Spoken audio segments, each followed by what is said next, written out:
welcome to another 15 minutes short Pilates class. Today we're going to be doing floor work, so mostly core and a little bit of hip mobility as well. So most of our core work, as you know, also gets those hips moving a little bit too. So gentle core and hips. So we're going to get down onto the floor. So either a mat at home is really good, or if you've got a towel to roll out as well, just to make that surface a little bit softer. Come down onto your mat, and then we're just going to have a quick setup of where we want to be in this position. So feet need to be hip width apart, so toes out and then those heels out behind, knees straight up to the ceiling, and then we're just going to take the attention around to our centre and our core muscles. So imagining that pelvis is really level, so those little bony parts that are right at the front are facing straight up to the ceiling and in the same line as those knees and those toes as well. I'm going to imagine that you've got that big belt coming around and in towards the middle of your tummy, and then you're just going to tighten that belt up. So you've got a little bit of a movement, a bit of flicker of movement right in the deep core muscles, and then from there relaxing in the ribs and the shoulders, so you've not lost your neck. You're nice and relaxed down. Good. We're going to just start off with our little pelvic tilt. So we do this quite a lot in our classes. It's really nice for the lower back. You're just going to try and flatten the back into the mat by tilting that pelvis underneath you, and then you're going to come back the other way, so you get more of an arch in that back as well. So you can make these movements really big just to begin with. It's quite nice for engaging and getting those core muscles working as you're coming through, and flatten that back a little bit more. Obviously we don't do our whole class like this, but just to get that mobility in the lower segments of the spine, just above the pelvis. Good, so just keep rocking forwards and backwards. You can make it as big or as small as it feels comfortable. And then on the next one, we're just going to use this to help us find our pelvic neutral. So you come all the way up, so you really flatten that back, and then try and find that position that you're in standing. So everyone's going to be different. Some people have more of a gap underneath their back than others. Other people are more flat to the floor. So wherever your natural sort of standing position would be, we're going to come to that position, and then again think about re-engaging those core muscles. So that little flicker of movement right in those core muscles to help support the pelvis through the next few exercises that we're going to do. So just start off with, we're going to take one knee out from the midline. So one knee's going to come away from that parallel position and then come back up to the top again. And then the other one's going to come out to the side and then up to the top again. So you're just alternating legs. And this is a really nice one because it starts getting a bit more movement into the hip socket, into the hip joint, so that ball and socket joint. But we're going to have to use those core muscles to really stabilise through the pelvis. So if you pop your hands right on top of your tummy, and as you let that leg float out and back in again, make sure there's no movement in that tummy or in those hip bones. So just with the hands on top, you get that feedback of what's going on in there a little bit more.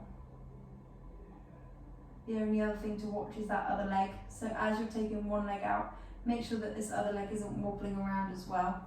So you're really still everywhere else other than just that knee coming in and out.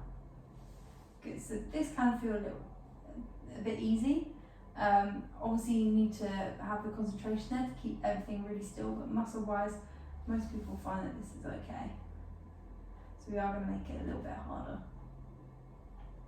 So this was just really to get that feeling of the pelvis staying really still. We're now going to go into our tabletop. So you're going to bring one leg up, just, I call this 90-90-90. So you've got 90 degrees in the hip, so that knee's right on top of that hip. And then the foot's hidden right behind the knee, so you've got 90 degrees in the knee as well. Good, we're just going to come up to this position, and then take that leg back down to the mat, but no movement in the knee. It's just a hinging at the hip.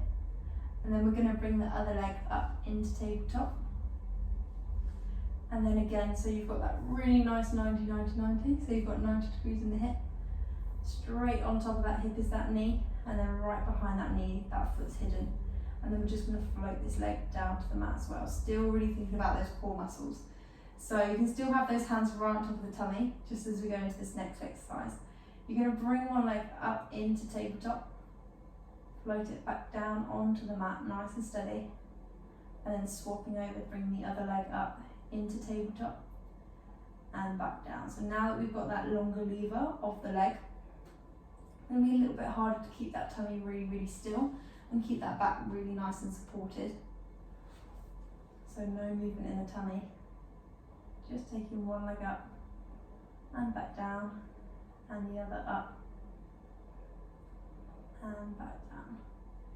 Good. So we're going to start working up into our double tabletop. So it's really important you have this nice and controlled and the core muscles working in that spine in the neutral position, so that when we come up into double tabletop, so one leg coming up and then the other one coming up, there shouldn't be any movement in that back. So if you've got that nice natural little gap under your back, it should still be there as you lift those legs into tabletop. We're going to hold it here, just making sure that we're in a good position. And then from here, we're just going to float one leg down and back up, and the other leg down and back up. Good, so keep going with that, still making sure the tummy's really still. So even though it's getting a little bit harder now, still keeping that pelvis really still and controlled and supported by those core muscles.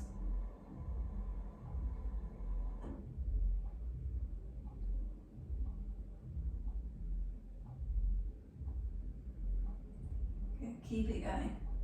Keep the breath nice and easy.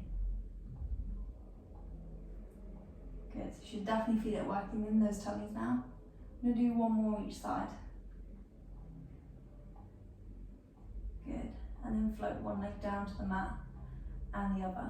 Lovely, we're going to go into our 100. So like I said, lots of core work today. I'm going to lift those hands down on the mat and then try and reach down towards our toes. And that's just going to bring the upper body off of the mat. So you want to keep nice and long in the back of the spine. Really reaching down through those hands, through those two fingertips, down to those feet, and we're just going to start pulsing those hands down. So these are our 100s. Good, so really thinking about that crunch in the middle of the tummy, so the lower ribs really coming down and shortening that distance between the lower ribs and the hip bones. Good, keep the breath nice and easy, so breathing in for 4 and out for 4. Good. Still trying to keep that spine in neutral, so not letting the back fall into the floor. Good, we're going to go 3, 2, 1. Float those hands all the way over the top of the head. Have a little bit of a stretch out, so it should feel quite nice in the front of the tummy. Good, we're going to lift one leg up into tabletop. We're going to float those hands all the way back down and over, and then really reaching down towards those feet again, and then pulsing down again. So it's the same thing, you've just got that one leg in tabletop now. Good, so keep going again, keeping the breath nice and easy. So breathe in and then out. Good. Also on the breath out, it makes it a little bit easier just to really control that crunch through the tummy. So you're going to go 3, 2, 1. Bring the hands all the way over the head. Have a little bit of a stretch out, float that leg back down to the mat, and then we're going to bring the other one into that good tabletop position. Good, so core muscles engaged, re-engage those core muscles, bring those hands back up and over the head, and then reaching down through the tummy, through those fingertips, and then pulsing down again into the mat. Good. Keep breathing, lengthening through the back of the neck, and then just have a little check that you can't see that foot. That foot should be hidden right behind the knee if you're in that good tabletop position. If you need to support your neck in this position, then you absolutely can.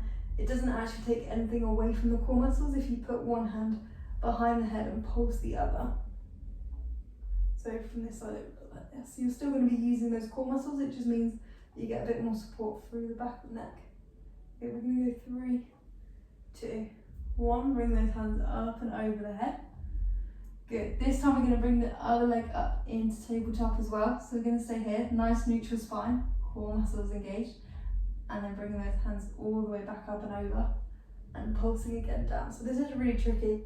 So if you want to bring one leg down and come back into that single tabletop, then that's absolutely fine.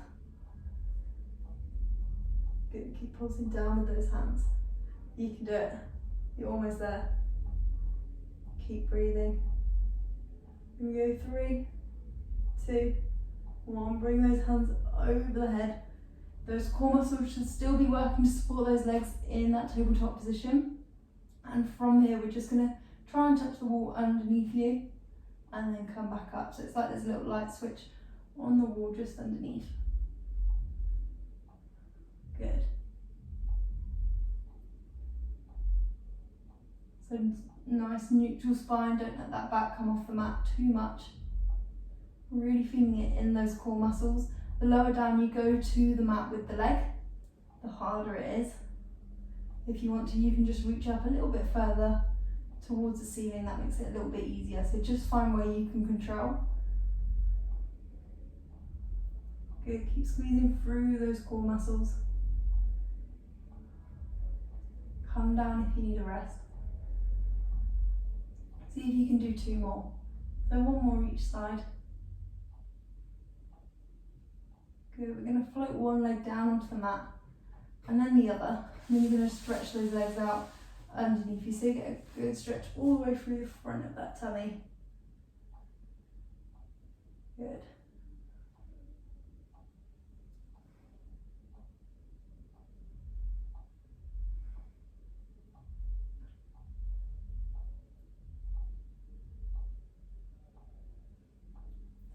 Good, right, we're going to do one last exercise. So we're going to go back. Well, you can either do this in 2 ways. You can either keep the feet on the mat, come up onto your toes, and then we're just going to take the knees over to one side. So knees together, over to one side, and then over to the other side, really using those core muscles to bring those legs back each time. Or we can do the same exercise but take it up a level. So bring those legs up into tabletop again, nice and controlled, and then take the legs over to one side, so knees together again, and then over to the other side.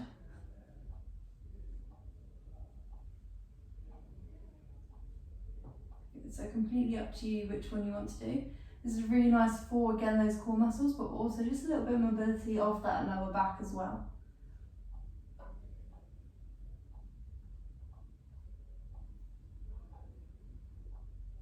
Good, keep it going, nice and easy with the breath again. So breathing in as you come over to one side, and breathing out as you come into the other. The further down you take those knees to the floor, the more you're going to have to work through those core muscles to bring them all the way back and up and over to the other side. So just as far as you can control. Try and stay nice and light through those hands so you're not pushing really hard into the floor. You should be able to not have those hands on the floor as well. So nice and light with those hands. Good, we're going to do 1 more each side. Good. Last one. And then you can hug those knees in towards your chest and you finish for this little 15-minute class.